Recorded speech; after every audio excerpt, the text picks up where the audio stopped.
In the Trenches with Ryan Roxie.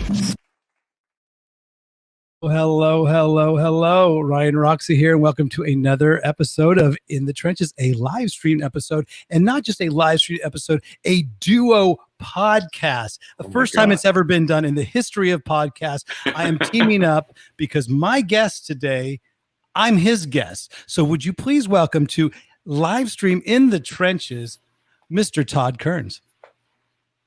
Hey. And will you please welcome my guest, Todd Kerns talks to Ryan Roxie. There you go. Brought to you by Ginsu Knives. I don't know. Wow, you got a sponsor? All right, I'll take it. Already your show kicks our ass. You have a sponsor. Yeah, hard. I got Tim Hortons. I'm ready to go, as you can see. And I've got a pina colada. I'm ready to go. I think you win. Well, it's the time difference. Because I told you right before we went on the air, my first question out of the gate was, growing up, how close did you live to a Tim Hortons? Because you are the Great White Hope. You are Canada's finest. You are Todd Kerns. How close was it to a Tim Hortons?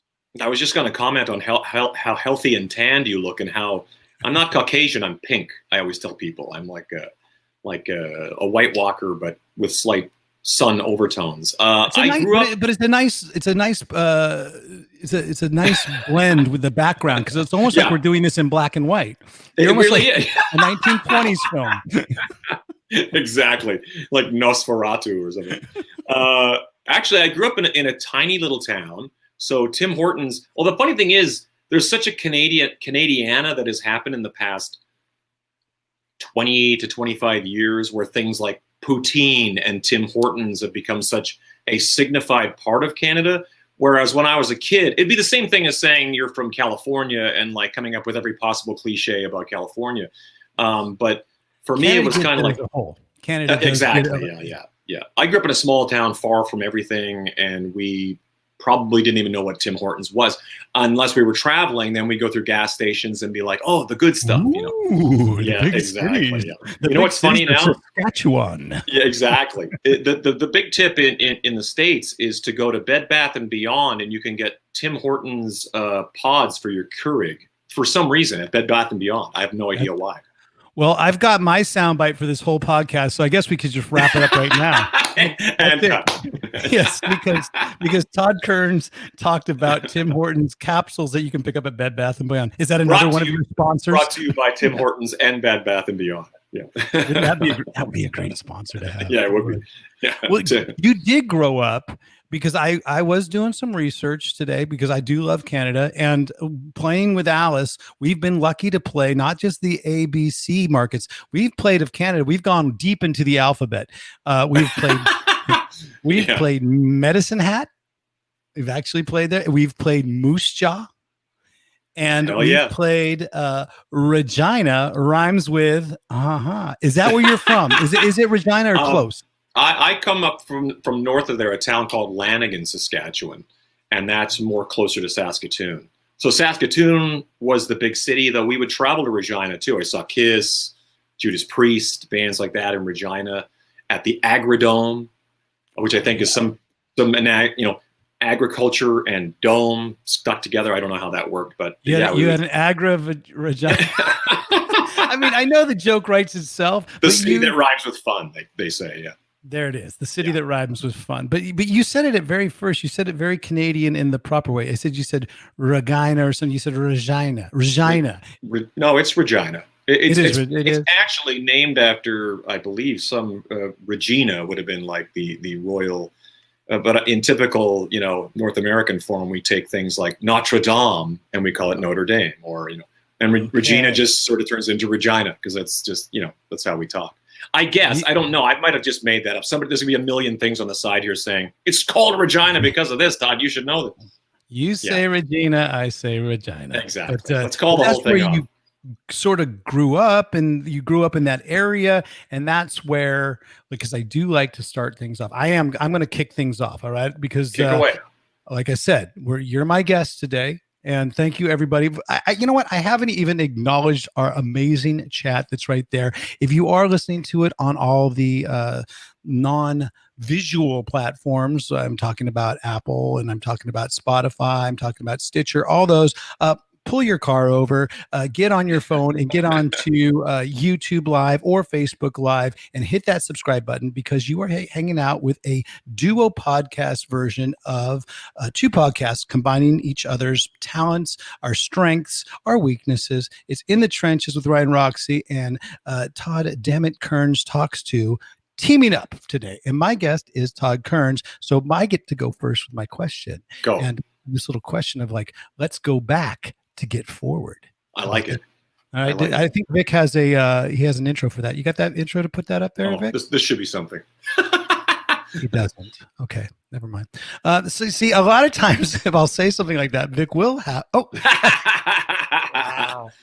Wow. All right. There you go. All right. Leave Vic alone. The thing I wanted to talk about was your first band. Growing up in that area, you formed a band called Age of Electric.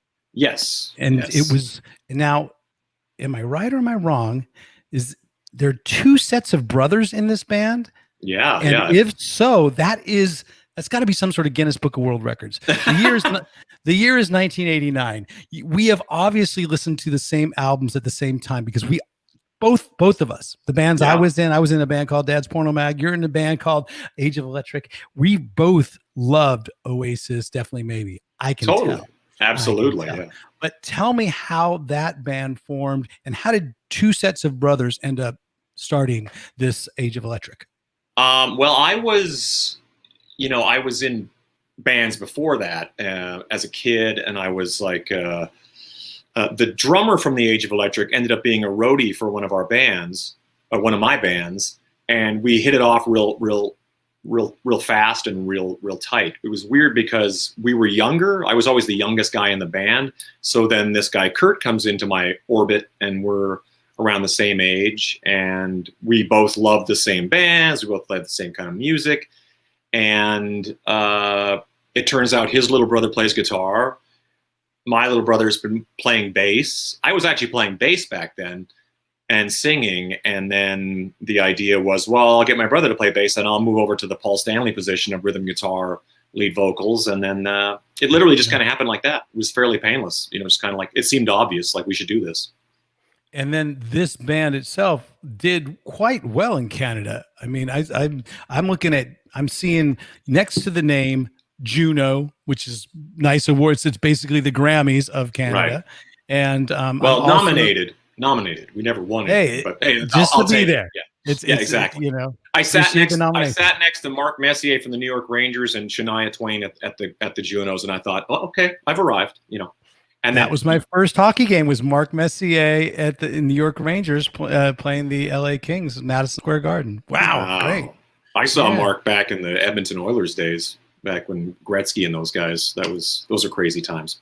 But we digress. Gretzky rings a bell. Yeah. I live in Sweden. It's all about hockey here. I know. Are you a sports guy? Does it shock you that hockey guy? I'm a hockey guy, and this is actually, if I may parlay into the next part of this, is to me is living in Vegas and knowing what a Raiders fan you are. I'm actually very curious to hear your take on.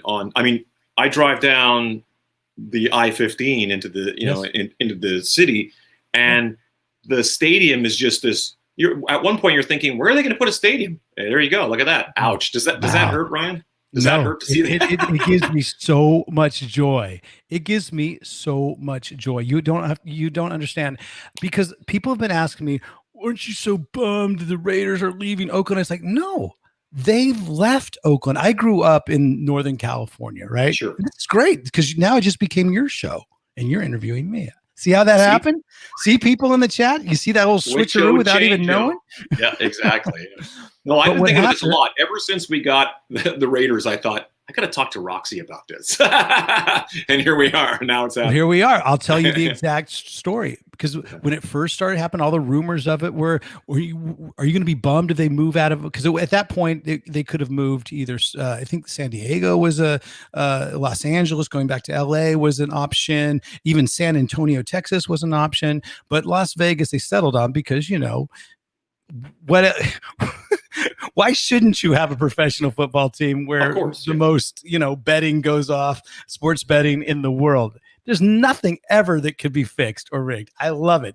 And our players will never, ever be tempted with any of the temptations that Las Vegas gives us, ever. Right. I think that's to be true. I'm worried for all the other visiting teams that come in to say, hey, we're playing Vegas this week. Right on. we might go 8-0 in our home stadium. We might go undefeated. There's no doubt about it. But here's the thing. I was not bummed at all because I had grown up in Oakland, California, not in Oakland, but a little bit outside, a place called Pleasanton. But I was a fan of the 70s Raiders. Like you were a fan of Gretzky and Messier. My guys were Kenny Stabler. It was Marv Hubbard. It was Fred Biletnikoff, George Blanda, John Madden as a coach. So I grew up with those guys. And one of the reasons, apparently, I don't know if it's true or not, maybe subliminally, why I say Roxie 77. Well, one of the greatest Oakland Super Bowls that they won with that cool team, they won in January of 1977. I know it was a 76 season, but it was 1977 where they actually won the game. And so when they moved down to LA, I was down in LA doing my thing with music. And when they moved back, I was still supportive. So when they moved to Las Vegas now, I can only think of Road Warrior. What's it going to be like getting to the games on Sunday? It's going to be exactly like the movie Road Warrior, right? People are going to be, Vic, do you have a picture of Road Warrior for people just ready a game, just like people, and that guy with the guitar that's on the front of the new one, just playing this thing. So I'm really looking forward to that. Your parking lot party. What do they call those? The rock and roll parking lot that I have. Man, wait a second. Yeah. Did you do research on me as well? Of course, I had to. Yeah, I mean, although to be honest, I'm pretty well versed in all things Ryan Roxie. I've been a supporter for a long time, and that's another thing I wanted to ask you about. I know I'm taking two questions, but go ahead. You get a twofer, then I get one. Because I didn't mean to just jump right ahead into the Raiders, which, to be honest, I'm really excited about that. Just give my 2 cents on the whole thing. Is because living in Las Vegas, I've been here almost 15 years, as hard as that is to believe. But when you travel as much as we do, it's always kind of like my house is where my TV and my bed are and some stuff. You've been there for 15. I've been in Sweden for 15 almost. That's amazing. Like literally, that's we moved. Did we both move out of LA at the same time?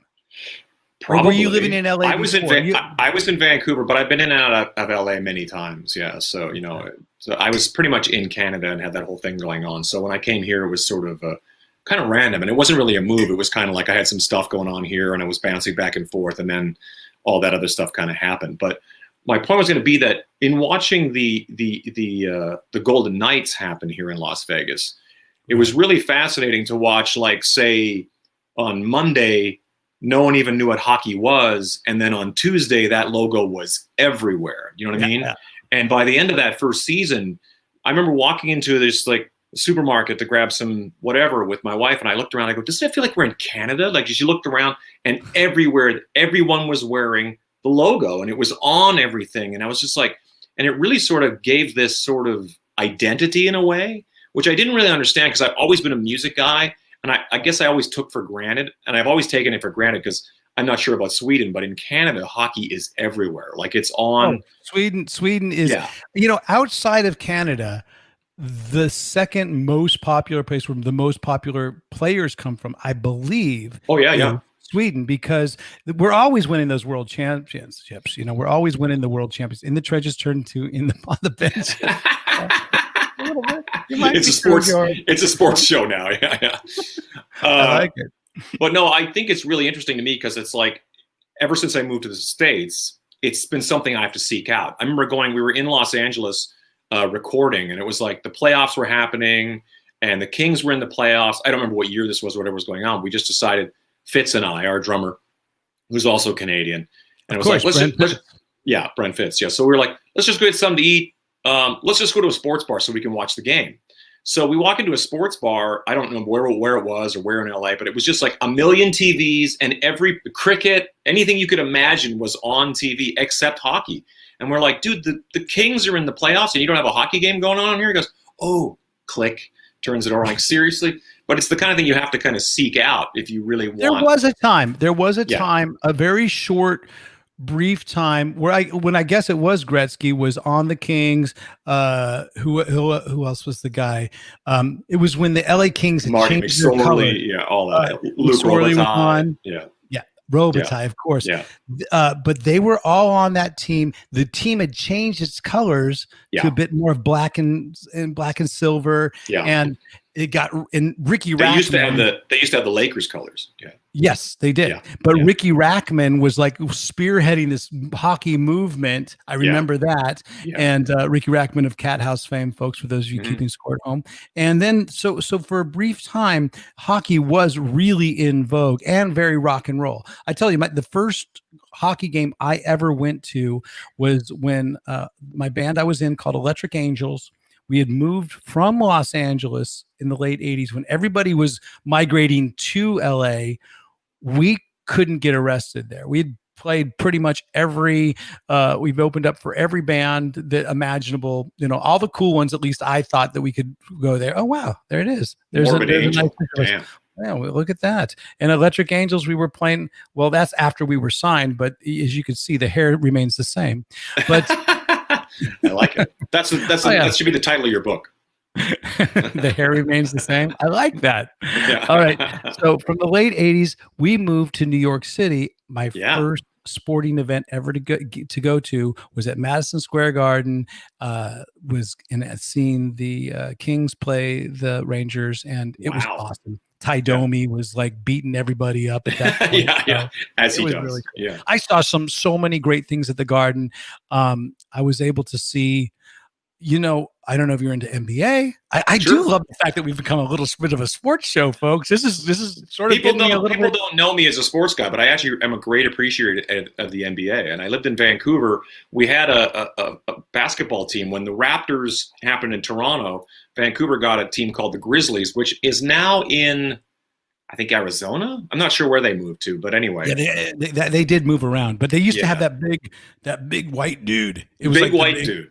Yeah, that was what they called him. I can't remember what they called him. Yeah, big white dude. I think that was it. I really think that might have been it. I used to go to games.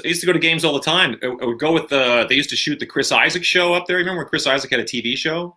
Oh, so no, I did not. No. He had a TV show, and they shot it in Vancouver. And I would go, and I didn't go with them. We just happened to be in these same. Is Chris Isaak Canadian?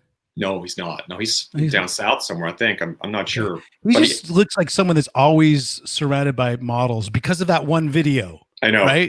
He should always black and white. The Wicked Game video there with his whole life is in black and white, surrounded by supermodels, and champagne for some reason. Damn it! That's where we messed up. We're not recording this in black. You're halfway there with your complexion and your hair, black and pink. Yeah. But I was going to say, no, I think for Vegas, I think it's really, really exciting because I think, there was a time where everybody thought like Vegas having major league sports teams just didn't make sense. Now it's like, I assure you that there's lots of talk about a baseball team and lots of talk about an NBA team. And I hope it all happens because I think this city has proven, we just happened to luck out and have the hockey team that went all the way in the very first season of its existence.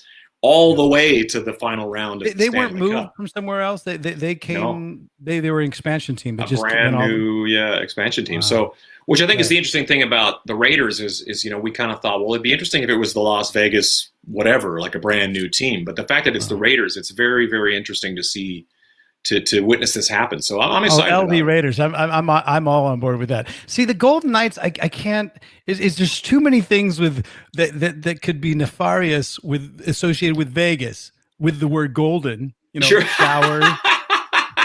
Well, I never thought of that. Yeah, and it could either be golden, showers or boogie nights. You put Golden Knights together, and it has some nefarious overtones for sure. But you should go to a game here. I mean, it's like I've only been to a few, but I'm waiting for anybody who's actually only ever seen games at T-Mobile here in Las Vegas. I want them to go see a game in Detroit.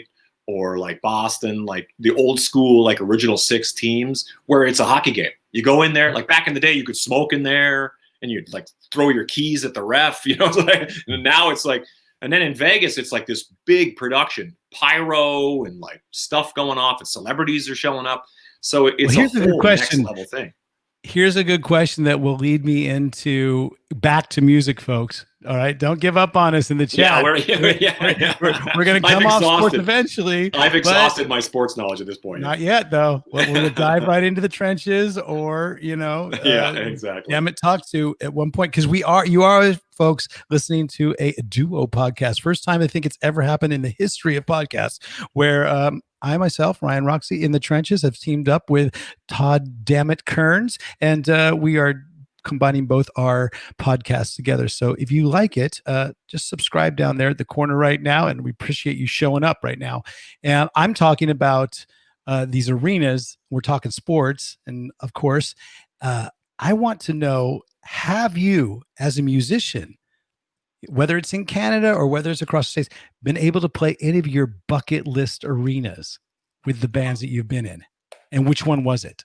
A bunch of them, actually. So really? In 97, the Age of Electric, we did Maple Leaf Gardens in Toronto, which is holy ground. You know what I mean? So that was, hey, look at, there we are. That's from probably 2017. But we did a. I was going to say Maple Leaf Gardens doesn't look that big. It looks more like a. No, yeah, that's probably about as much room as Bush gave us on the stage, mind you. Oh, you played with Bush. Nice. It was Bush and Veruca Salt, who were very happening at the Veruca time. Salt. Yeah. Oh, yeah. They were the best. Yeah. And yeah. Bob Rock produced. Right? Yeah. Bob Rock. Yeah, he did. Did we just say at the same time? Yeah, exactly. Yeah. Well, Bob Rock was part of the reason that Age of Electric got signed or got anything, because we kind of were a band from the middle of the country running around all over Canada. And then Bob Rock saw us in Vancouver and was like, I want to record you guys. And we were like, us? That kind of thing of like, and so we moved out to Vancouver, and that's when we sort of really became serious about like pursuing a career. And Bob was doing Keep the Faith by Bon Jovi at the exact same time as recording us.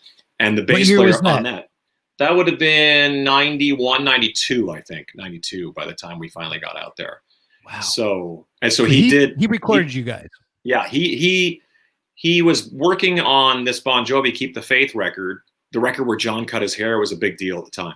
And then we all know the records that people cut their hair. Exactly. 1984, Eddie Van Halen cut his hair, and the world changed for me, exactly. Right? It was like, he played keyboards and he cut his hair? I know. Fucking dude, what's up? I know. It's like when you watch, my hair is. That's when you start growing your hair, I think. This is, wouldn't it be funny if I just like was Jean-Luc Picard under this, just like hung it up?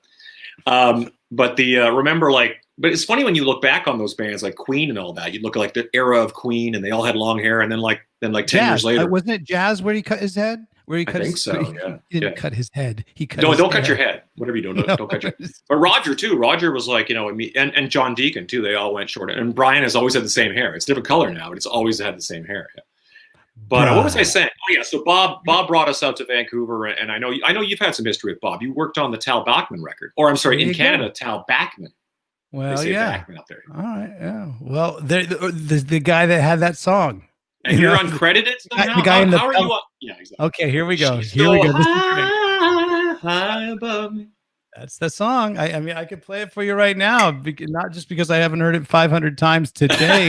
yeah, exactly. Peloton commercial or something. It caused all that. It made a resurgence with all that stuff with the Peloton commercial. But it is cool. I did not know this. Out of all my crack research that the In the Trenches group does. By the way, I was the only one that did the research on this. The only one that actually contributed to the script this week. That's sort of a slam to my In the Trenches script crew, because I did invite them. Ouch. But honestly, it's okay, because I enjoy doing the research on you, Todd. But I did not catch the fact that it's a one sheet. It's not. No, trust me. There's a lot of stuff going on.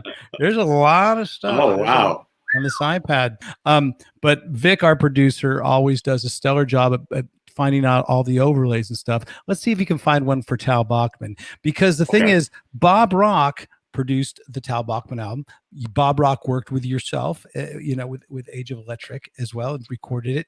My experience with him didn't happen until a couple of years later, but I found the same thing. He does have that I don't know what it is with really high level producers, but they have that X factor where they can hear something.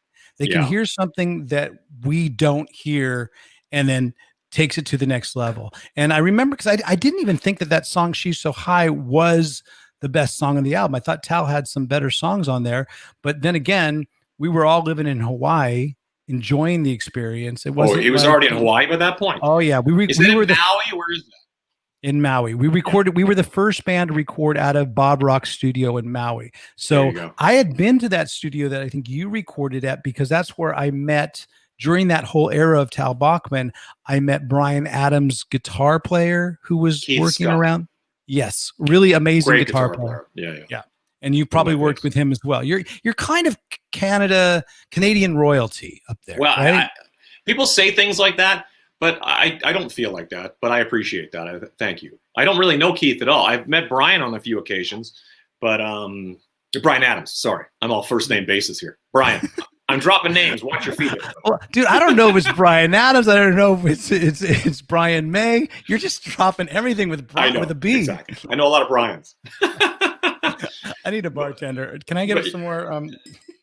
It's funny though, because Bob was a very intense guy. Like when I worked with him, he was doing "Keep the Faith," and then directly after, it was that Karabi Motley Crue record, like boom, and it was like, wow. And he was, he'd come off of, I guess, the Black Album and Feel Good were his big sort of, at that time, his big like boom, this is Bob Rock, and Vancouver was on fire, dude. Like Bruce Fairbairn, when I was in the studio there, Bruce Fairbairn was doing "Get a Grip" Another with amazing big producer, yeah.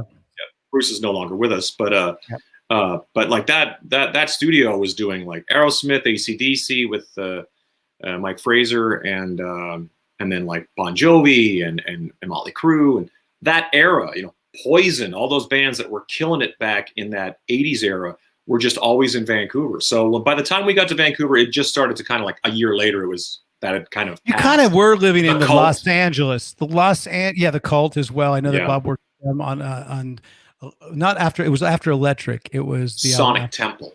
Sonic Temple, you're right. And Matt Sorum did that tour, yeah. That is true. Yeah. The thing is, Vancouver is sort of like the Los Angeles of Canada, wouldn't you say? Yeah, it has Toronto's elements of the like New York City, it is, and then I would say Vancouver a little bit like the LA of it. It's like LA mixed with Seattle. I always say it kind of feels like, because of the weather, you know what I mean? But absolutely.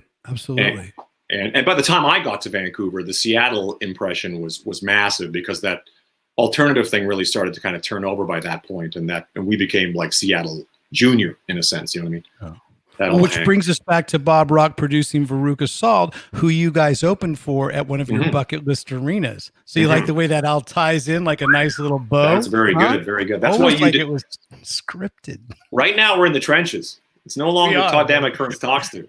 But the other thing I was going to say, to complete your thought though, is we did an Ozzy Osbourne tour with Slash, and every one was like the San Jose arena, Nashville arena. And it was so cool standing there playing, because everyone has a Canadian flag, an American flag and a Canadian flag. And we get up there and be like, I wouldn't really think about it. And then every once in a while I get up for sound check and I go, oh my God, I've watched this on TV 1,000 times. You just go, you're in some state of exhaustion and jet lag. And then you get there and you're like, oh wow, this is a trip, So yeah, I've been very fortunate to do a bunch of that. There's still a number of them I'd like to do, but we'll see. My bucket list arena tour was fulfilled like 10 times over by being able to be that getting on that Motley Crue Alice the Cooper Palomino Club. Well, maybe it was the Palomino Club. That is a nice club. Do not disparage that club there. Men's Nick, night please. out with Danger.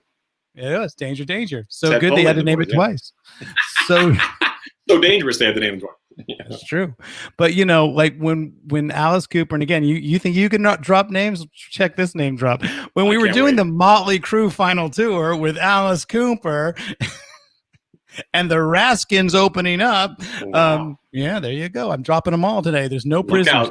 The thing is, we got to play every arena that had a basketball team. So wherever we go, it would be, oh man, we're in Houston. Oh, that's where the Rockets play. Totally. Oh man, we're in in Indianapolis. Okay, that's where the Pacers play. And then of course that was where I got to play Madison Square Garden. That was my Yeah, first I've never done time. Madison Square Gardens. As a Kiss fan and all that kind of stuff, like Madison Square Gardens is like, you got to play there, yeah. But I've never done it yet, yeah. And so have you done Staples Center as well, have you? No, it did not. Here's the thing. Okay. Here's the little story about that. Because the way the tour routing worked out, the last show, well, the last sort of supposedly contracted show of Motley Crue was supposed to be New Year's Eve at the Staples Center. Right. And every New Year's Eve, Alice Cooper goes to Hawaii, and we have like a little, like his manager, Shep Gordon, puts on this big party. And we basically, is that in Kauai? It's in Maui, but it's in Maui, and Bob Rock is in the band, actually. Oh, wow. So there you go.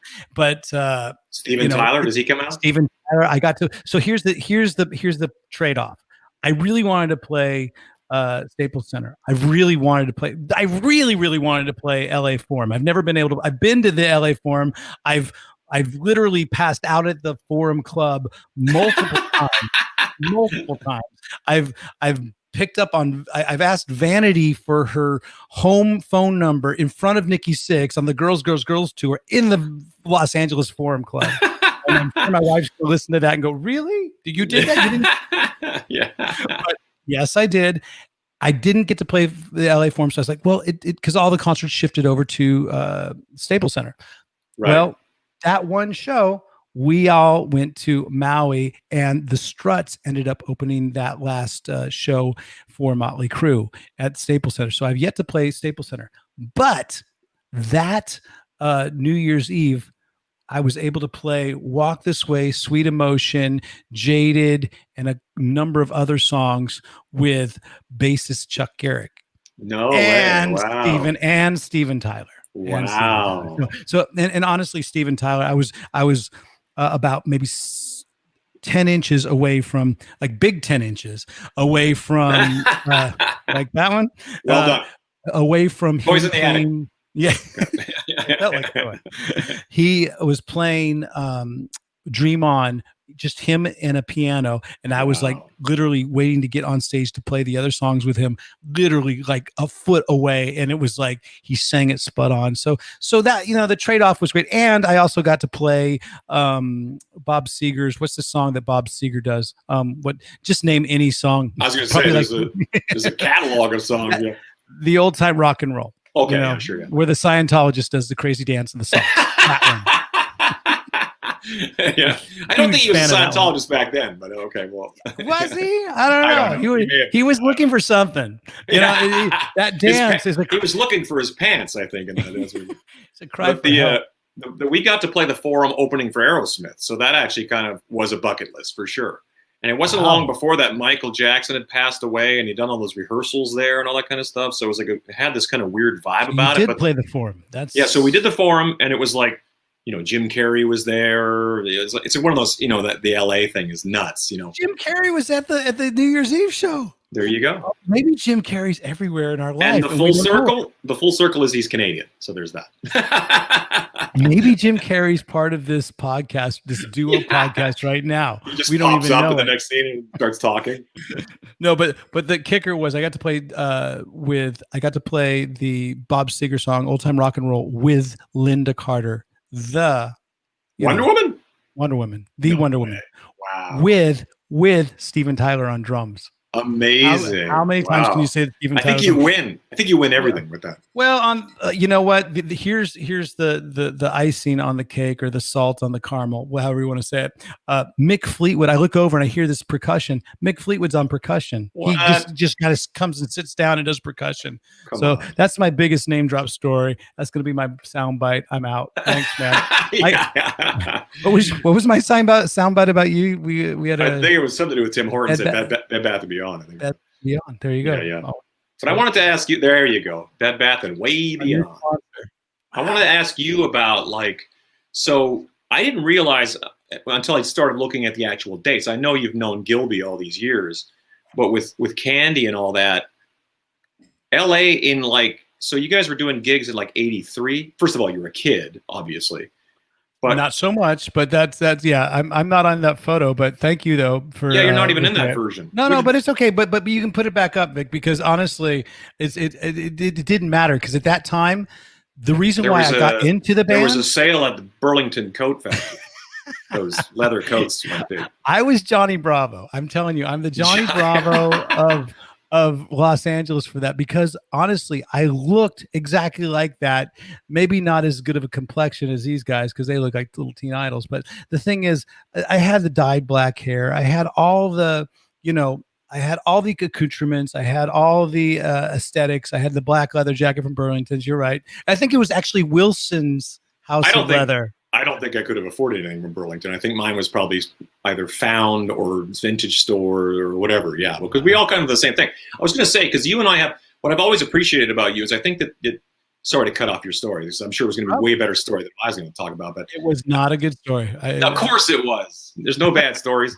But no, I just think that the idea of like having a 1 foot in like rock and roll, hard rock, and then 1 foot in punk rock has always sort of been the way I kind of like try to do my thing. So I always hear your imprint on things like, say, The Eyes of Alice Cooper to me was sort of like to me was a giant return to that sort of tour de force. Oh, that was one of my favorite albums of that era. Thank you, man. Well, it was one of my favorite haircuts as well. One of my favorite hair gels that I ever used. That's funny. I don't remember you having that, but this would have been post dreads, right?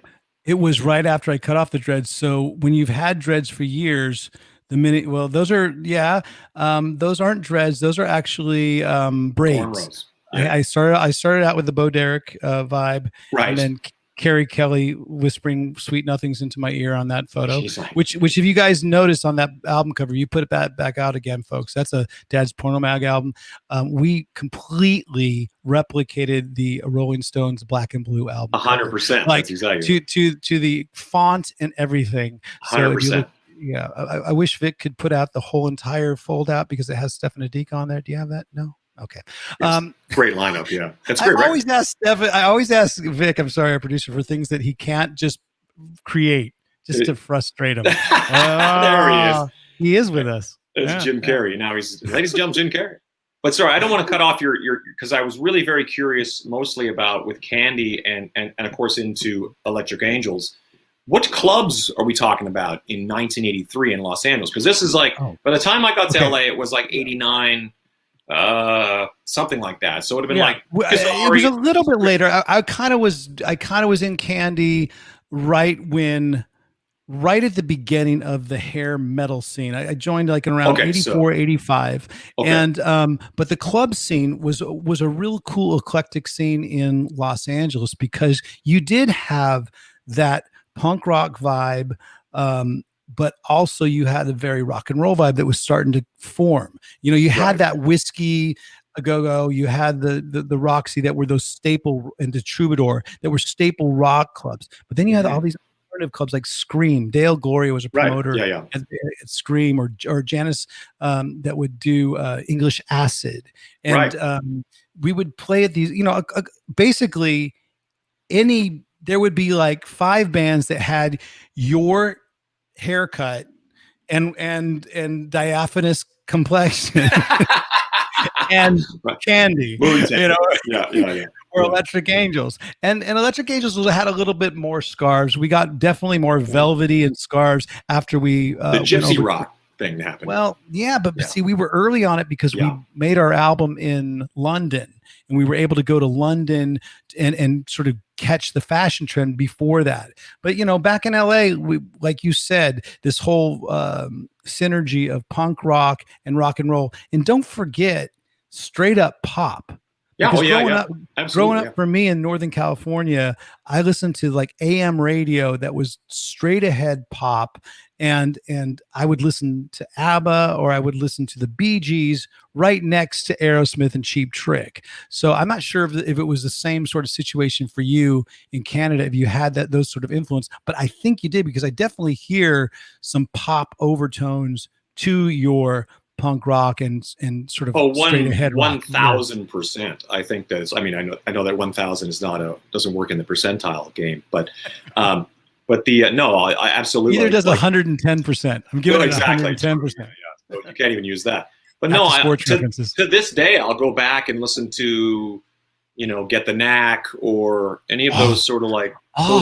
Get the Knack. It's such an underrated album. It's one of my favorite albums, folks. If you're listening to this right now, actually, if you're listening and you're watching me, sure, just subscribe first. That's what I want you to do. But then afterwards, not afterwards, because I want you to watch till the end. But but at one point in your evening or morning or late night, day, sort of Tim Hortons binge that you're on right now, I want you to go listen to Get the Knack, because that first album, Get the Knack, who's the drummer on that album? Because it's such an amazing dude. He's the most underrated drummer there is. Ainsley is there's a new okay. You know what? If there was only a machine that might have these kind of answers. I don't know how to find this information out. I should know this. I think it's Bruce. Mike Chapman did those records. I think he did like Blondie and a bunch of records like that. So Mike Chapman produced The Sweet. Exactly. Like, so he was like a very underrated, not underrated at all at the time. But when I go back and I listen to my favorite records, I always go, damn, I forgot how like great this sounds. And a lot of those bands kind of got, because by the time rock and roll, like hard rock came in and everybody wanted it to be louder and faster, we kind of like moved further away from the sort of pop elements that we kind of grew up and loved. Yet I still find myself like, busting out some vinyl and putting on, one of those records and being like you say, the Bee Gees, ABBA, bands like that. The guitar solo on My Sharona was epic, dude. Thank you, Roger. Because I've been spending time on this tutorial on YouTube of this guy showing me this, that long solo. Yeah, the unedited version. And I've been just kind of like, it's the kind of guitar solos that I like, are these ones that are like a thought out. Like, it's not just kind of like a. Tell a story. It really goes somewhere, I mean, I really was obsessed during this time. I went through this whole period of going over Neil Giraldo guitar solos, which I think he's. Yeah. Are you kidding me? That Neil's one of my favorite guitar. If I say my favorite guitar players of all time, obviously Brian May is always gets the number one accolades. But then I go for parts guys. I go for guys that write great parts, and I'm talking obviously Rick Nielsen. I love. Absolutely. Steve Stevens writes great parts, but Neil Giraldo is always in my. Neil Giraldo and Elliot Easton from the Cars. Elliot Easton, two of my favorite guys, right? It's funny because Slash, when you know Slash, he's Slash. Yeah, when you know Slash, like I know Slash. But I mean, like, I just lived with the guy for the past 10 years, and it's sort of like his window of like, he doesn't really open up a lot. Like, he doesn't really kind of like go, you know what, I really liked, like he would never have a conversation about ABBA or Bee Gees. It would just be like, he just wouldn't get involved in that. It wouldn't like, we could talk about it around him, but he would never go like, that one song was great. He just wouldn't. Well, one day he just kind of busted out. The Elusive Second Knack album is also very good. Underrated. Little Girls Understand. But I know the album title. I know you couldn't release that record in 2020. Of course not. But you know what? I had Kip even Winger My on Sharona, for that matter. Oh no, none of those.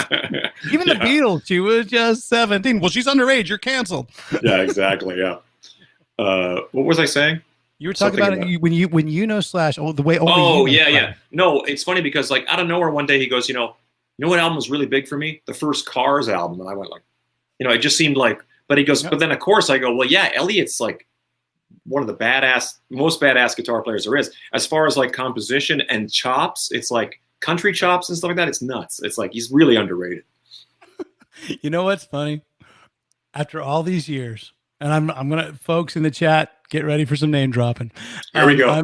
Here we go, boy. It's going to be another round, but I got to actually play a gig with Elliot Easton. I was so excited. I was a little bit nervous, but this and that. At the end of the day, it was a little bit like hanging out with Larry David. He's a little Larry David of rock and roll.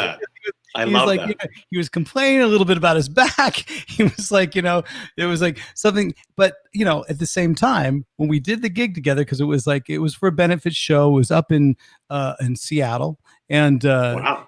It was who's Taylor Hawkins. Oh, sure, yeah. was Foo playing Fighters. drums on it, and a bunch of like rad ass musicians where everyone was coming from this, there, and that. We had a jam the night before, and I just remember Elliot Easton. He was just like so spot on, and all those little parts, all those little intricacies. If you can play the way that he does, clean, because he does it with a really clean tone. Oh, that's totally. like more impressive. And getting back to the guitarist in the knack and that solo of My Sharona, that's a relatively clean tone that he plays that memorable solo out of. So, yeah. Well, that's why when you go to Nashville or something like that, and you watch guys randomly on Main Street or on Broadway there, they'll just be like playing in some corner like restaurant, and you'll just have your mind blown by the guitar player. Like, who is this guy? And he's playing for tips. What is this Nashville you speak of? Yeah. All I know is I'm not qualified to live there or play there. So I just kind of I think you have to definitely have a GIT degree at this point to. It's something. I think that those are some of those guys are guys who've been sitting on a porch playing with their family. And you ever see those kind of bluegrass eating type pork, folks? probably or eating pork. Probably eating pork. Yeah. There he is. There he is. That'd be the father of the family. They're just kind of like hoe down. But I watch these guys like people like playing banjo and mandolin and stuff like that, and they just throw down, and you're like, this is no joke. Like it's. But I've always been more impressed by like that sort of virtuosity that has sort of like a well thought out beginning, middle, and end, as opposed to it's in the key of A, and some guy just blows his load on just with a whammy bar and everything else. It's kind of like it's cool, but it just never really speaks to me the same way. I love it. Well, I'm gonna the perfect segue that you made into this, Todd "Dammit" Kerns, I don't is remember that well, it was the whole leading into Slash. Oh, okay. Leading into how Slash and the Elliot Easton. I will tell my Slash story, and this is how I got a free flying V. I won a bet from Slash, and I won a bet because for some reason when we were recording for Snake Pit, we'd meet there every day at his place, and he came down one day and he said, Roxie, I was talking about somebody, a little bit earlier in a conversation as a guitarist. He actually didn't even say that. He goes, I was talking about somebody. If you can guess who it was, I will, I'll get you a guitar.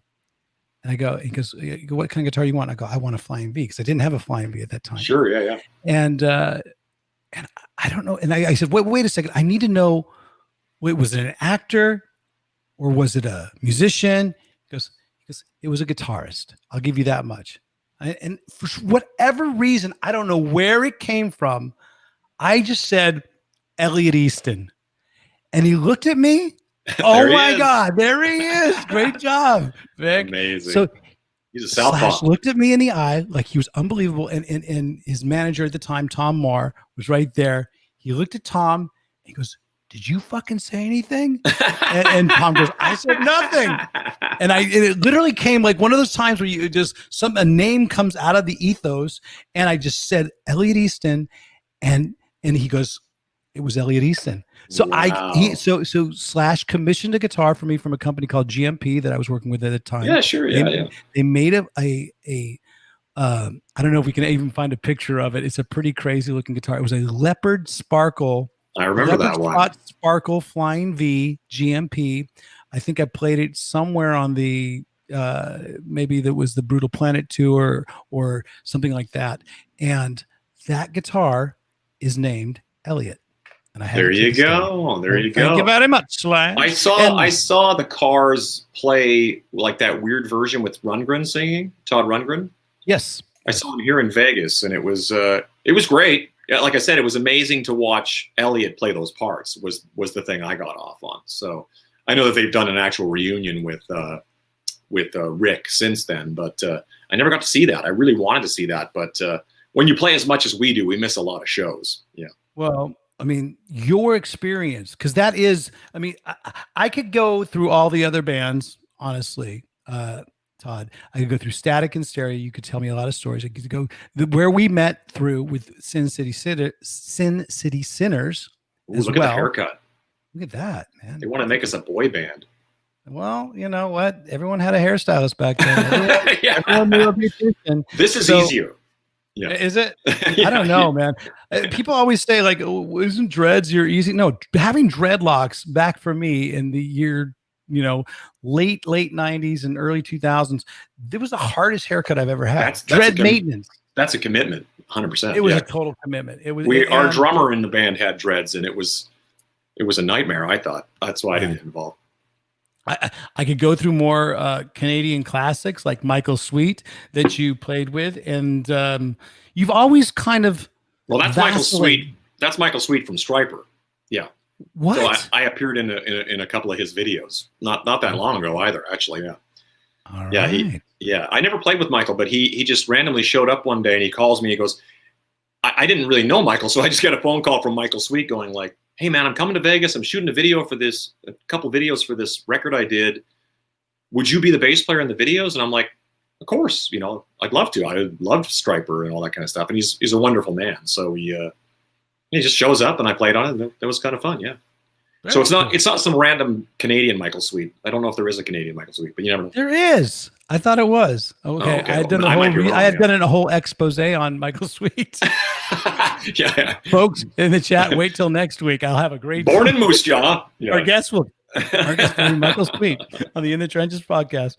But yes, so those of you listening on Apple or Spotify or any of the other audio platforms, you can make your way on over to YouTube Live or Facebook Live, because we are hanging out with, of course, Mr. Todd Kerns of our main event right now, because this will be the main event. We are here to talk about your connection, your sort of involvement, and how it came to be part of this band / featuring Myles Kennedy and the Conspirators. I'm going to break that down in another segment that I have, but I just want to know, how did you get into the band initially? Did it have something to do with your fellow Canadian friend and drummer and guitar player and bass player I've seen?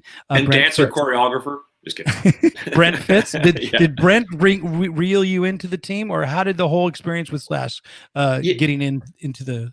That's pretty much exactly how it happened. I had a band here in town. Again, none of my look at these characters. Look at that band. Look at that. Looks like, I bet you we could break into a mean dance out of when you're a jet all the way from your first cigarette. Hey guys, you can wear any color you want as long as it's black. Exactly. Yeah. It makes laundry day a lot easier for on the road.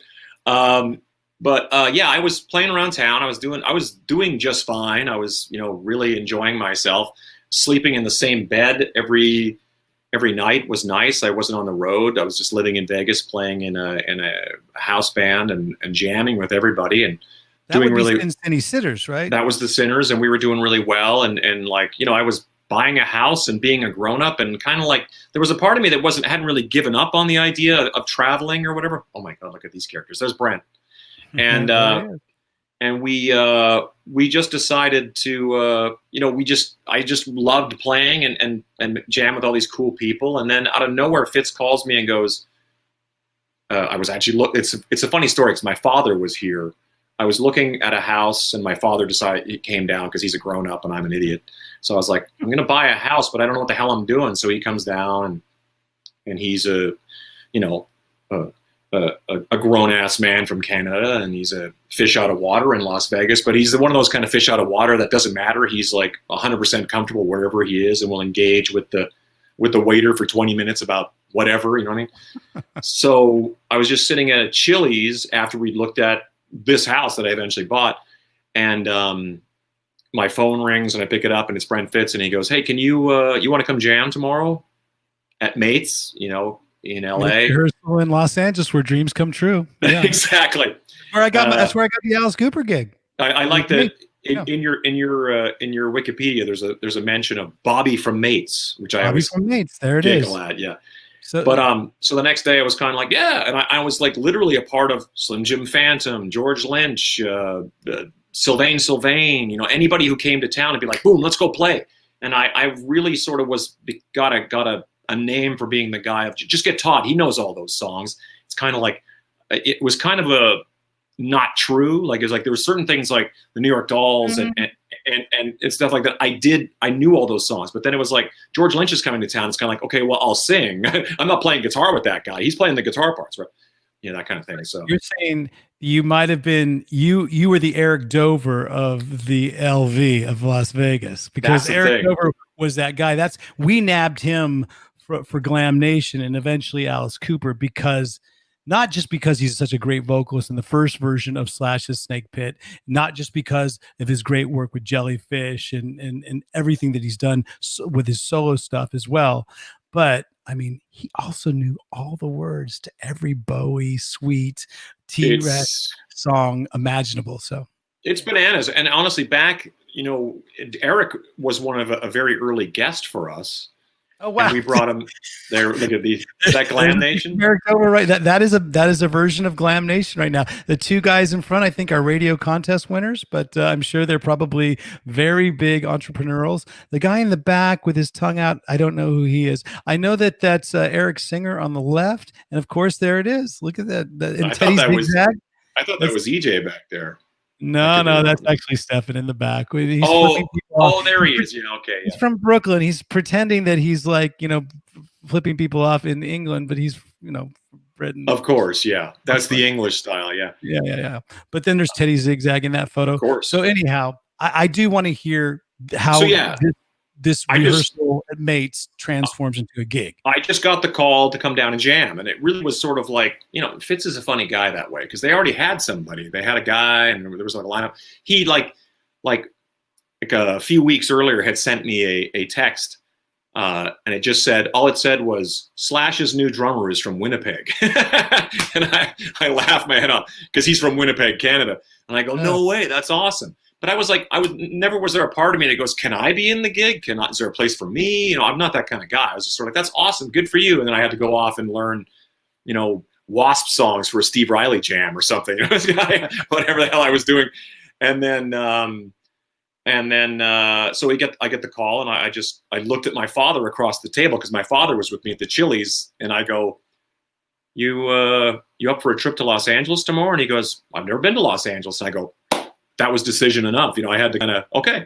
So it was funny. I want to be friends with your dad all of a sudden. I mean, right out of the gate, when your dad says, when you want to take your dad on a band audition, that's cool. It didn't, that's the thing, is it didn't feel like an audition. It just felt like, come jam. Like, it was very sort of put to me as like, and I know how Fitz operates. It was kind of like, once they see Todd and realize that it's in his DNA, because I think it's something to be said about showing up at an Alice Cooper audition. It's kind of like, if you're guys like me and you, it's sort of like, that's already in the DNA. Like, I grew up I was a kid staring at the back of $1 Billion Babies.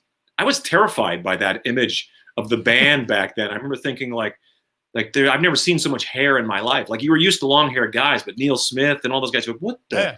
So, but I mean, like, so the Appetite album especially is just like, I could sing you every song. I'll play all the guitar parts. I'll play the bass parts. I could probably play the drums, even though I'm not a great drummer. One of those records that I just took in, and just, it became religion from beginning to end. Use Your Illusions was so much more vast and so much more going on that, I kind of pick and choose what I kind of know. So when I went into the audition, yeah. When I went into the audition, I was sort of like, I didn't listen to anything. I didn't like go over anything. I just literally got in the car with my dad at like 8 a.m. So I was going to meet them at noon. Drove into LA, plugged in a P bass, and just played Night Train. All I remember playing was Night Train, and going like, and then like, it was sort of like Slash going, okay, so like, it was never sort of like a welcome to the band, here's your gold watch, or like, it was kind of like, it was just sort of like, what we're gonna do next. Yeah, it was just sort of like next week we're doing Jay Leno, The Tonight Show, all these different, and I was like, whoa. Meanwhile, I had a very full dance card in Las Vegas. I was like that. Yeah. I had a whole world going on here. So I have the guys in Dawkins coming here, and I have to learn. Pilson's going to kick my ass. Yeah, exactly. So I had to, that was kind of a heartbreaker for me. It was kind of like, oh, I feel terrible. But like literally a week later, it was like Leno and blah blah. Hey, more black. There you go. Hey, man. And the Johnny Ramone T-shirt I'm wearing there, if you could see that. like I think that 3/5 of the current lineup of the Slash band all does live in Vegas, right? Yeah. Because Frank, the other guitarist in the band, I've known Frank since he was a kid. Yeah. I really have. I literally a kid, and now he's like a grown man rocker, and he's a bona fide rock star. Yeah. Oh man, I remember watching you guys. I saw you at some sort of Swedish radio thing out here in Stockholm, and I saw the concert. I was really impressed with your punk rock version of what you did. You did a cover. A couple covers. You sang a cover. You fronted it for a little bit because Myles. I usually do. Well, because Slash put up in 2010 the album that I joined to promote was had multiple different vocalists, kind of like the Santana move. But I usually do the Lemmy one and the Iggy Pop one. It was the Iggy Pop track. Yeah. Yes, that was great. But then the band broke into a song off the album that I recorded called "Ain't Life Grand." Yeah, with Slash. You did Serial Killer off that song, off that album, and I was like, this is so surreal to hear a song that I remember tracking that. I remember all the different versions that went into finding that album. And I don't know if Vic has the album cover of Ain't Life Grand, but it was a really special album for me. Well, you never know. I gave him the perfect segue. I threw up a softball. I literally threw up a softball for Vic, and doesn't have. I know that he has. He definitely has the. You're going to get the "Don't Be a Dick" somewhere. sign in a second. Yeah, I know, it's coming. But yeah, that was actually really fun because there you go, boom. I forget the name of that. We don't know you see it. Get it off, please. Get off. I forget the name of that artist, but the painting it's a real trip that you're like in that.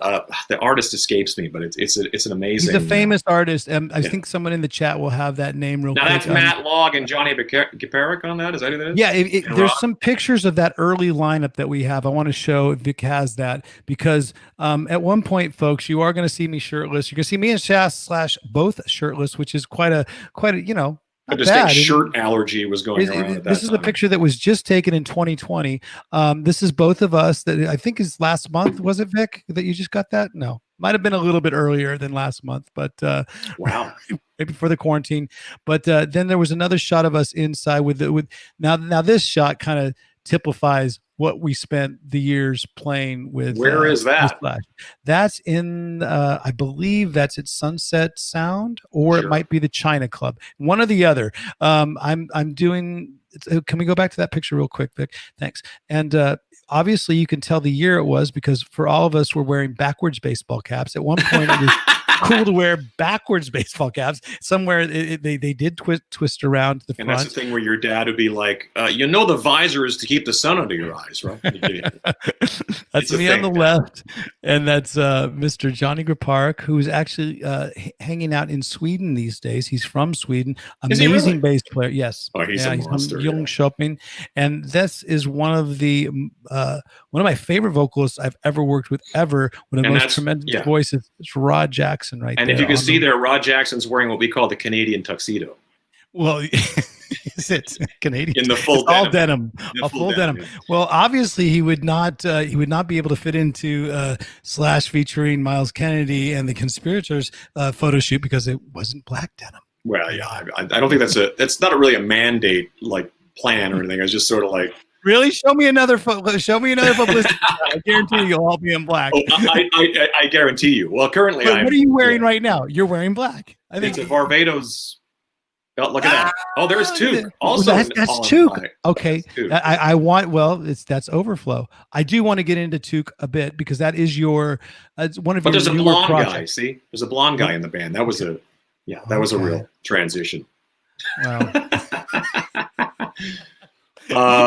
But no, that was actually kind of one of the most fun things about the earlier version of playing with the Slash band is it was the first time Slash had really kind of consciously set out to go, I want to play Guns, I want to play Snake Pit, I want to play Velvet, and then we were supporting all the stuff from that 2010 solo album with multiple vocalists, and Myles obviously came in to carry those and sang everything else. But so it was really interesting for us for several years. We would go digging way into Ain't Life Grand and 5 O'Clock Somewhere, and really, like Serial Killer and all those songs. It was really fun to dig into those, because a lot of them you can't find them on. It's really hard to find them on Spotify, because it comes and goes. Those albums, they'll feature them for like maybe 6 months, and then it'll go away. So for those of you, I mean, obviously YouTube, you can get, maybe there's some high res version somewhere, but go download. Those are great records. Great records, yeah. But what album was it that you came into when you jumped into the band? Because you immediately started recording an album. Well, no, we did. In 2010, I joined. We were supporting that solo album that he'd done with all the multiple vocalists, which was crazy, because that immediately turned into, we're going to be doing the Golden Gods Awards, and Lemmy's coming down to jam. And you're like, what, Lemmy? Like, I was not really there. Yeah, that's still like heavy for me. And that bass that I'm playing right there, that bass in that picture, Lemmy signed that. Lemmy signed that bass. I eventually had to retire it because I started rubbing the rubbing the autograph off, so I just put it away. But it was like, we're doing the Golden Gods Awards, and Dave Grohl's going to play, and just and you know how it is. Alice is getting up. Alice Cooper's singing with us. Rick Nielsen's going to get up with us, and it was just kind of like this. It was so surreal for me to just kind of like suddenly find myself just kind of like, in this world where I was kind of like, I was perfect. A year earlier, I was perfectly happy being in Las Vegas playing my friends, and and eating late night at the Pepper Mill on the Strip, and then going home. And then all of a sudden, I'm like, living in that world. And but then by 2012, we decided to record in classic Slash fashion. We're just sort of backstage, and he's going through his wardrobe case or whatever, and he just kind of casually says, like beside me, like I'm not even standing in front of me, just sort of says, "So I think we're going to do the new record with the band." And I go, "Like us?" And he goes, "Yeah." I go, "Oh, okay." And that was sort of the end of the conversation. He's not big on exposition or any sort of like, it's sort of like, and I go, "Oh, cool." And the next thing I know, we're in Hollywood recording a full record in 2012, and then we do in 2014, and then in 2017, I guess the last one came out. So yeah, it's that was been band records ever since then. Yeah, I started playing with Slash in March, April of 2010. So that's over 10 years ago. So it's bizarre. What rogue case or wardrobe case was it? Because I want to get Alice the same one, so he'll say the same thing to us. Because I think this lineup should do an Alice Cooper lineup. I can't believe that hasn't been discussed. As strong as the lineup is, come on. We've done plenty of live recordings, and I love it, and it's cool. But then he goes and him and Bob go and they're doing this. It's really cool. The newest is a Detroit-driven musicians, and so it's got a whole Detroit stories to it. Oh, wow. It's very cool concept. But hey, I love the concept, but just I want to play guitar on it too. Yeah, so, I know. So find me that rogue case that you can, so that whatever that mojo is in the rogue case, or maybe it was. Maybe it was Jim Carrey.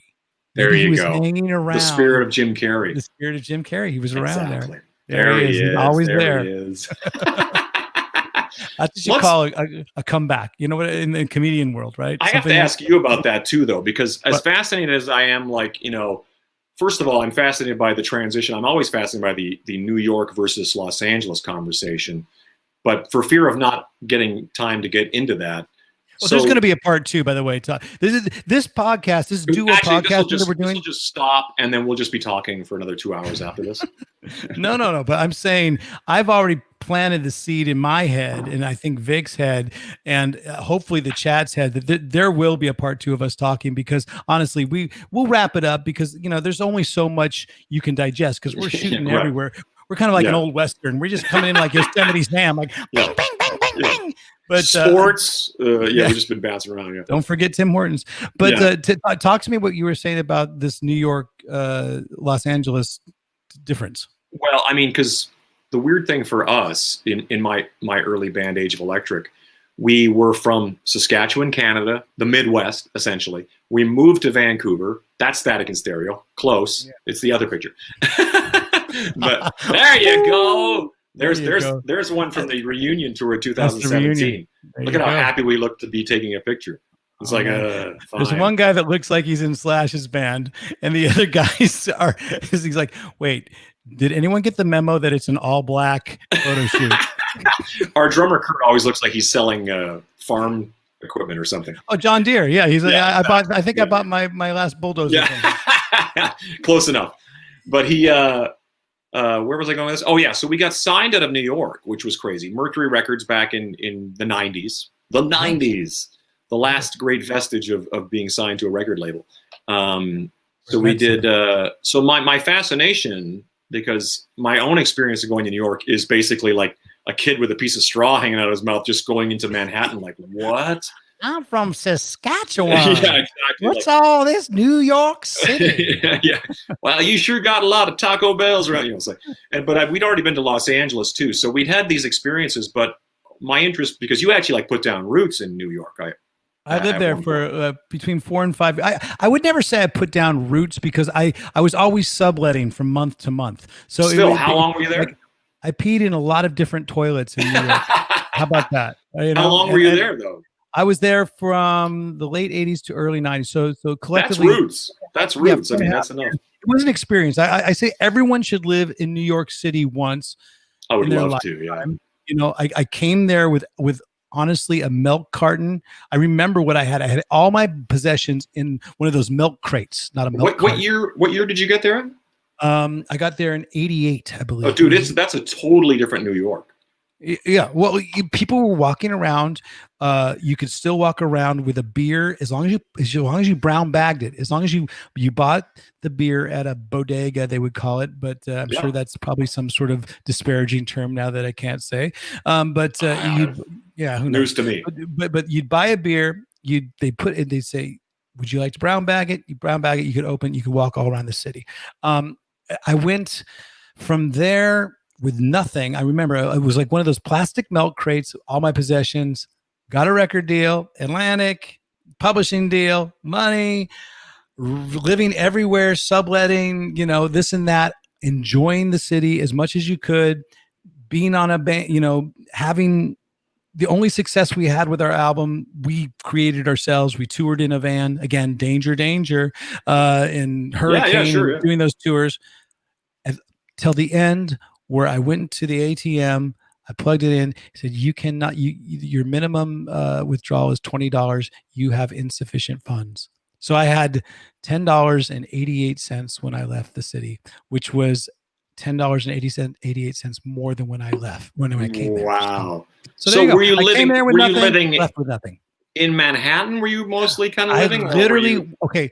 We first moved because our bass player, Jonathan, had a family connection to a house that we could get super cheap. We had to pay rent, but it was better than anything you could find. Sure. And it was in a place called Long Island City. It was in Queens. And now Long Island City is considered part of the new Brooklyn. It's gentrified. Yeah, it's really gentrified over there now. But it's one of those words that I don't really know what it means, but thank you for saying it. I don't know. It's more expensive than it would have been back then, basically, is what it means. Thank you for giving me the Ryan Roxie version. I mean, it's fascinating to me because, like, same thing. We would first go into New York City back then. I would play CBGBs, and just recently I played a solo show at the Bowery Electric, and I went and we ate in some restaurant, and the restaurant was somewhere around. You know, it was somewhere around CBGBs. I can't remember exactly where it was. And I remember sitting in that very building. And as I was getting ready to cut into my meal, I thought to myself, dude, I walked by this building 1,000 times. This was a scary, derelict building back then. You know what I mean? So it's like, now it's almost unaffordable. Dude, it's fascinating to walk around the Bowery and see like beautiful restaurants with patios and coffee shops and go, there was a time we'd walk in, we'd be afraid to park our van because we thought for sure we're never going to see it again. You know what I mean? And you're so funny because the first week that we managed to keep it for a month and a half. So we actually were 6 weeks into our New York trip in Long Island City. We go out to go for a gig and the van's gone. 100%. Yeah. And so we got our van stolen. So you were rightfully thinking those thoughts. But I found that energy to be so exhilarating because I mean honestly, like I just recently heard somebody make in somewhere use the quote that you have to go where you can like find yourself and be yourself. You know what I mean? Like living from small town Saskatchewan where having long hair was like, you know, you got crazy side eye no matter where you went just by having long hair. So you know, you'd go to like in this sort of like, you know, more reserved conservative world. I felt like going to places like Vancouver and Toronto and then eventually Los Angeles and New York and New Orleans and, you know, and then you get to go to Amsterdam and all these kind of, you get to go all over the world and realize that you're really boring compared to the people who are really like living on outside themselves in these places. So you kind of go, wow, you know, and that's why I went to New York and I just thought, wow, you could just be anything here. You could do whatever. You paint yourself purple, no one's going to like look at you twice. And I love those kind of places, you know. You just heard it first. Todd Kerns relocating to Portland, Oregon next week.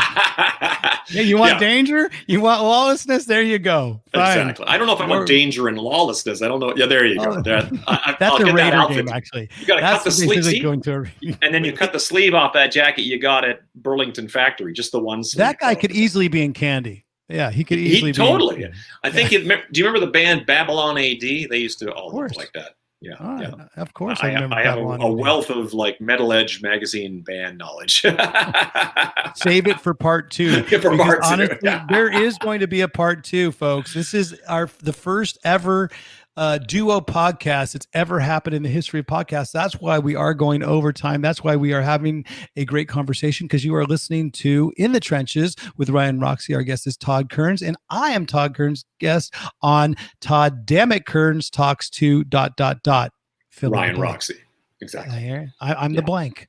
There you go. Well, I figure we better go real quick. Because there is, like I said, would you like to be on part 2? I mean, I don't care if it's you don't have to do a duo, but I'd love to have you on again. I may never leave. I might just be sitting. I'll be just sitting here waiting for the call.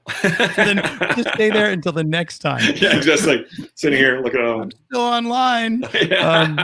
But thank you, folks, for being a part of it. And because you've been a part of it for so long, we will now do our segment called Let the People Speak, because you've been in there having great conversations. You've been having great questions that you've been sort of spouting in. We have a few. There it is. Wow. We have some animation that was happened right there. Thank you very much. This is going to be the most professional Todd Dammit Kerns Talks to ... Thank you, Vic.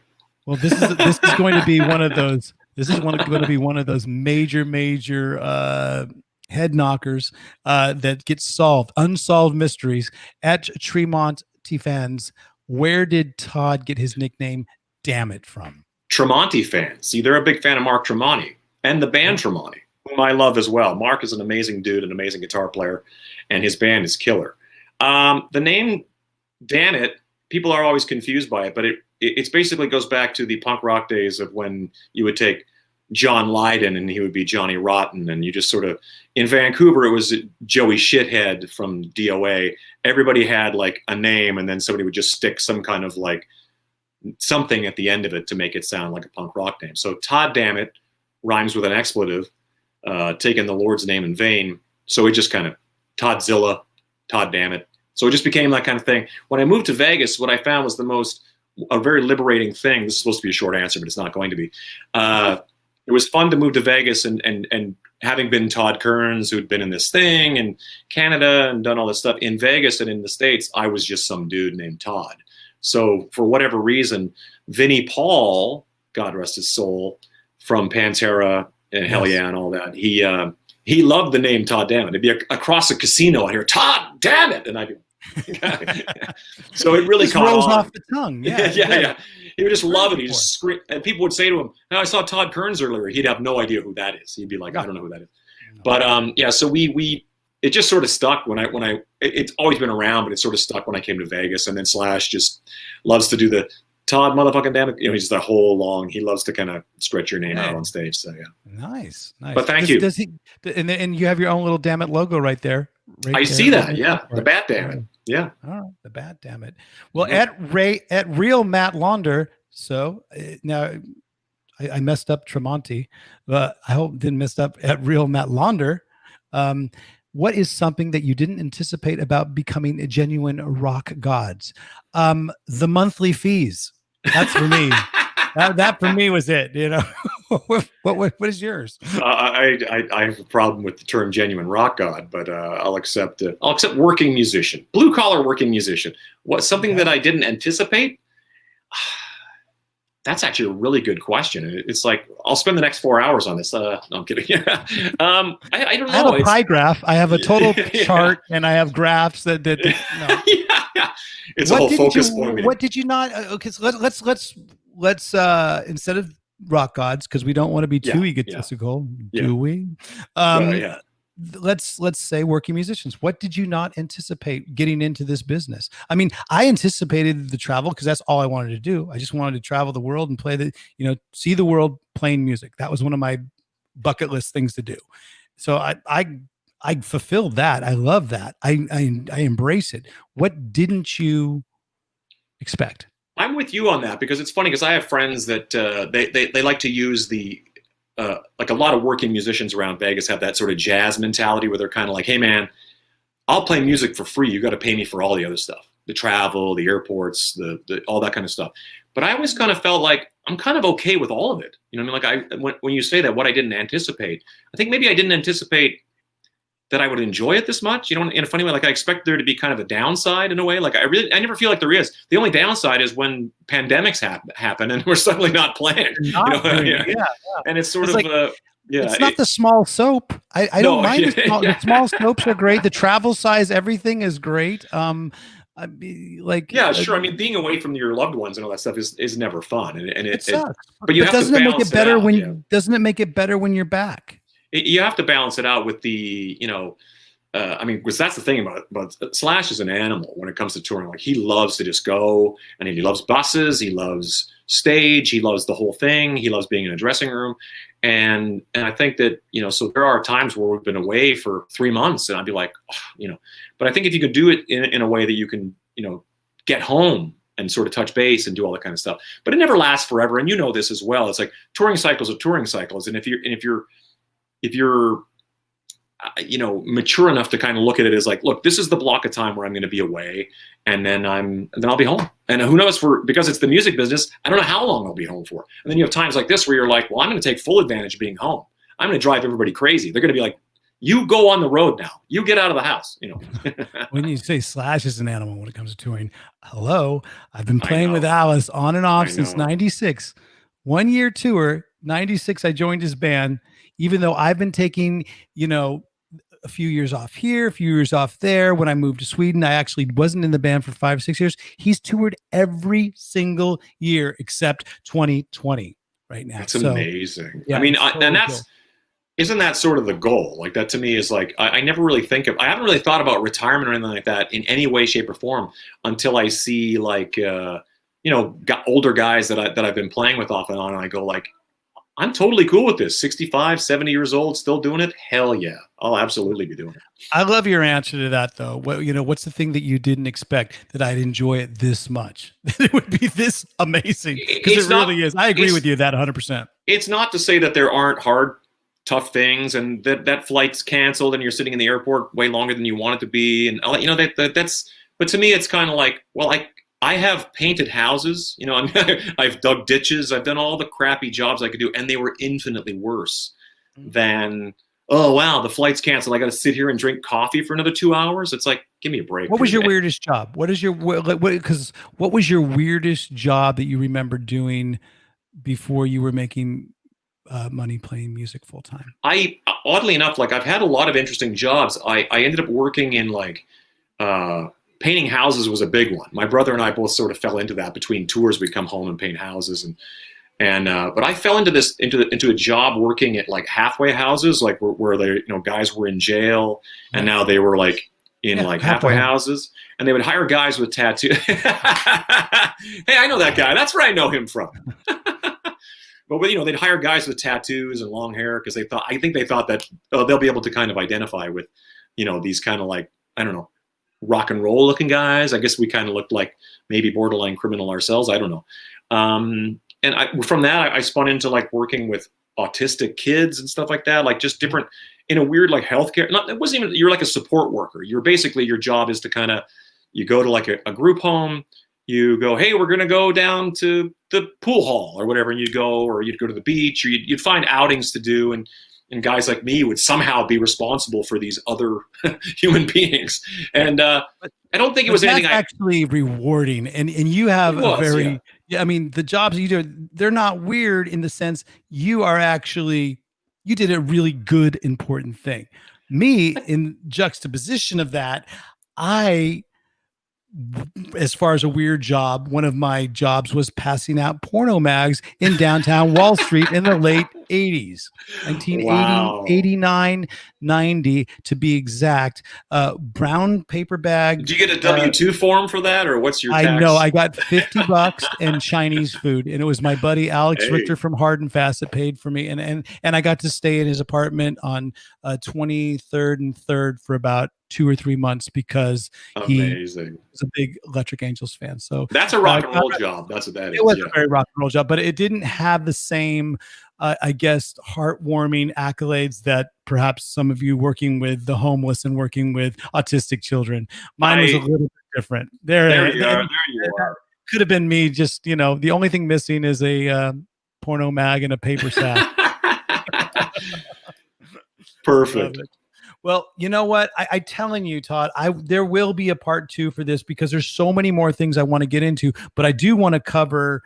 I do want to cover one little quick segment called "Never Let the Truth Get in the Way of a Good Story," because it's something that Alice Cooper is famous for saying. He says it for me: "Never let the truth get in the way of a good story." So it's either basically dispelling rumors, myths, or controversies surrounding the artist, being that you are my artist today, and you are on In the Trenches, as I am on your podcast. I have one question for you about this. How did and what were the political ramifications of the final name titling of Slash featuring Myles Kennedy and the Love Conspirators? Or was there a longer name at one point? Or how did it get to be that way? What were all the bureaucracy, the loopholes that had to be, solved? How did it come about? It's funny that because it is a ridiculously long name, but when you kind of watched it kind of happen, it didn't seem as weird. Whiskey a Go-Go.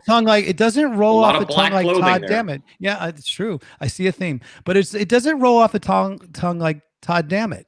It's been reduced down to SMKC, but it started as, obviously Slash. He did a solo album. So when we went out on that first tour, Myles Kennedy from Alter Bridge, it became Slash featuring Myles Kennedy. And Slash was always big on naming the band. And I was always kind of like, it feels like Slash featuring Myles Kennedy feels like we're just the other guys. I'm perfectly okay with that. I don't have an ego about it, but he was like really big on naming the band. And we were recording Apocalyptic Love in 2012, and we would sit and watch these History Channel, He Loves the World War II documentaries. And that's a big switch from when I played with him. The only thing on was the Cooking Channel. Wow. He's still like that too. He loves that. It was literally the Cooking Channel and the Bill Clinton blue dress hearings. Oh, sure. Well, yeah. That was on every channel back then. Yeah, it was.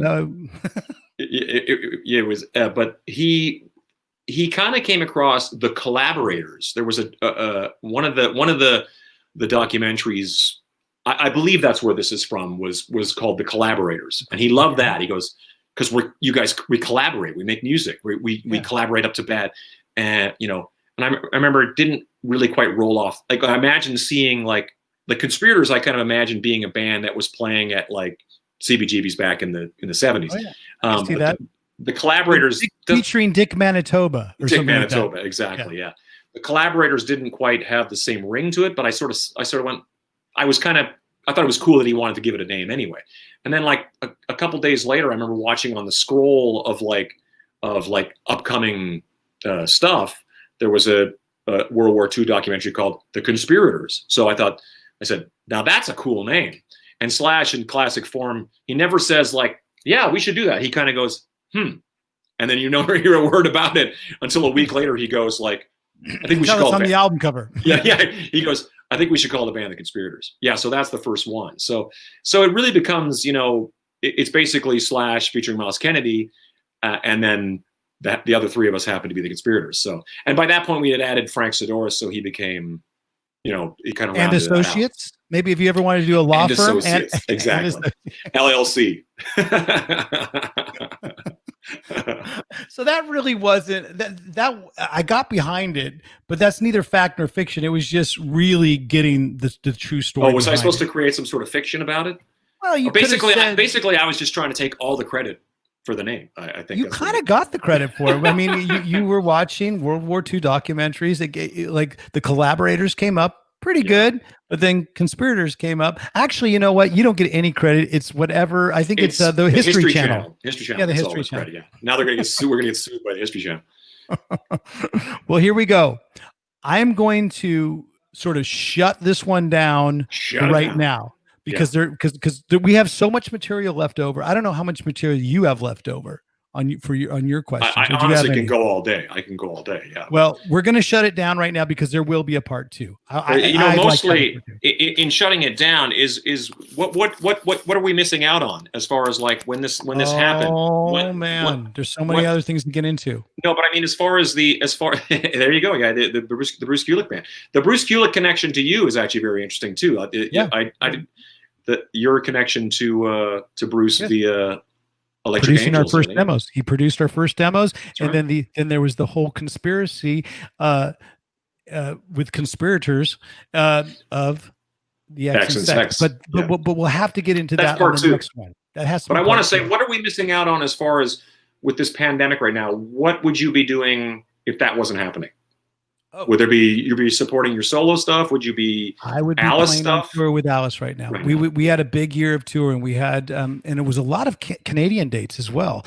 To get back to your homeland, Moose Jaw? It was a lot of U.S. I'm sure Moose Jaw was peppered in there at one of the dates.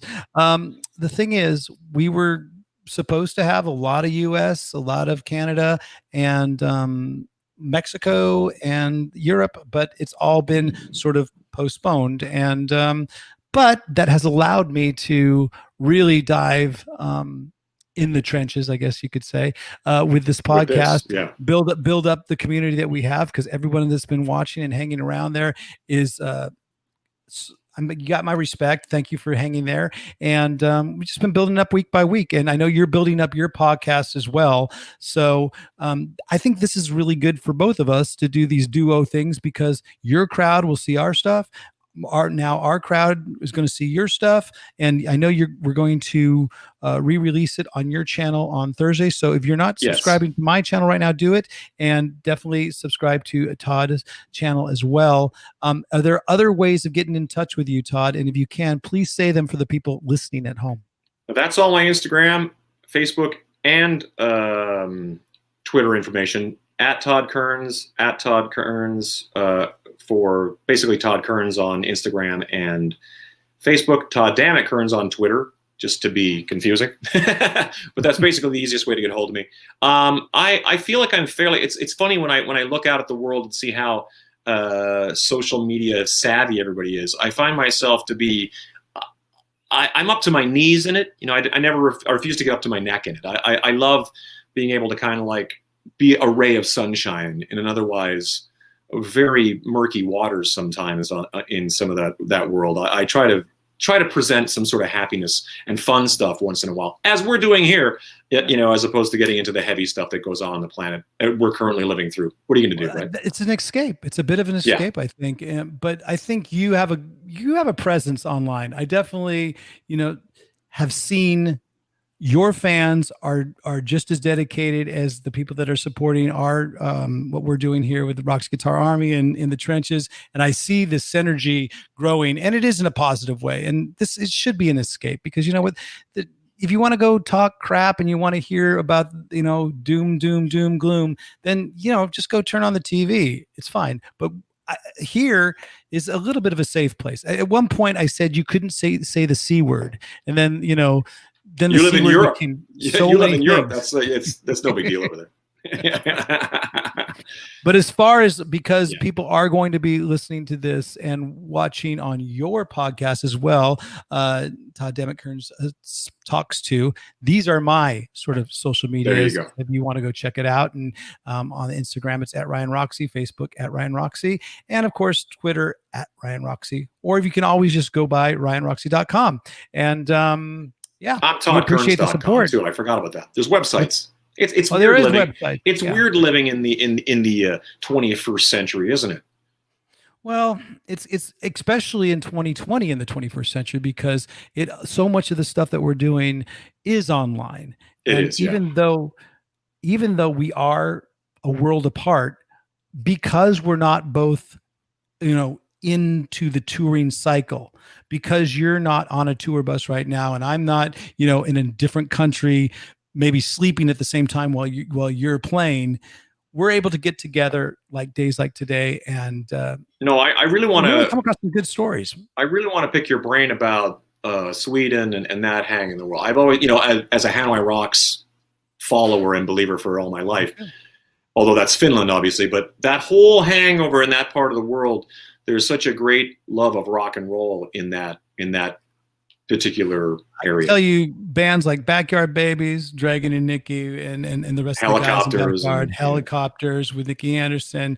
You can talk about Soundtrack of Our Lives from Gothenburg as well. Of course, Hanoi Rocks, they are Finnish, but they did sort of up and come in Sweden. So, and there's so many other genres of music here in Sweden. So we'll get into that as part 2 as well as I want to get into your head about not just you being a bassist for Slash, but you've been a guitarist in other bands, and your voice is pretty angelic. You could front any band, and you have that you wanted to. So that's a whole nother world of being a multi-musician that I want to get into on the next part 2. But I mean, what else can we say? I mean, it's been a great one. It's been a long one, but I'm happy that we did it. Just skimming the surface, sir. I appreciate that. Trust me, like everything. I want to get so deep into Dad's Porno Mag and Electric Angels. There's so many things I want to talk about. So next time we'll get into all that for sure. All right. And I'll get into your time I'll get more into Took, because I learned how to actually pronounce it right. Because, my producer, Vic, was going to say, you're going to talk about Torque, are you? I go, there's no R in there. He's like, yeah, there is. I go, it's Took. I even saw I went on and saw their show, their podcast that they have. They call it Took Talk at 2. So that's right. You go. And don't be you're currently wearing what we would call in Canada a toque. It's basically a beanie. It usually has like a pom-pom, like the South Park guys, on top. But we call those toques in Canada. Well, okay. It's a French word. It's a French Canadian. Oh, it's a French word, obviously, but French Canadian bastardized into just a Canadian term as toque. In Sweden, we call it a mosse. Something like that. I'm sure I'll get lambasted by my fellow Swedes in the chat, but it's something like that. Mussa. And I think what do we call it in the States? Beanie. Yeah. Ski cap. I've heard wool cap, things like that. It sounds racist. It almost sounds a little tinge of racism in there with everything. A beanie, I always think, has a propeller on top. Is that what it was? You know what? That'll be part 3, I think. We'll have to make it a trilogy at that point. Yeah, exactly. It'll only be about mosses, beanies, and everything. Well, thank you very much there, Cat House Music. That was very nice of you. Thank you, Cat House. And anyhow, hang on the line there for just a little bit while I say goodbye to everybody. And then you can say your goodbye, right? Of course. Absolutely. But you've been checking out In the Trenches with Ryan Roxie. Our guest today has been Todd Kerns, and for more information, just go to our YouTube official channel. But thank you very much, Todd. You can take it out home. I don't usually do this stuff live, except for on Took Talk, which will be happening later today with Russ Dwarf from the Killer Dwarfs. It doesn't get much more Canadian than that. But I don't usually do my thing live, so it's been awesome to be able to hang out with all y'all. And this Thursday, this will be replaying on my show. So hopefully we'll see you there. And you know what? After that, stay tuned for part 2. Until the next time, folks, enjoy the ride.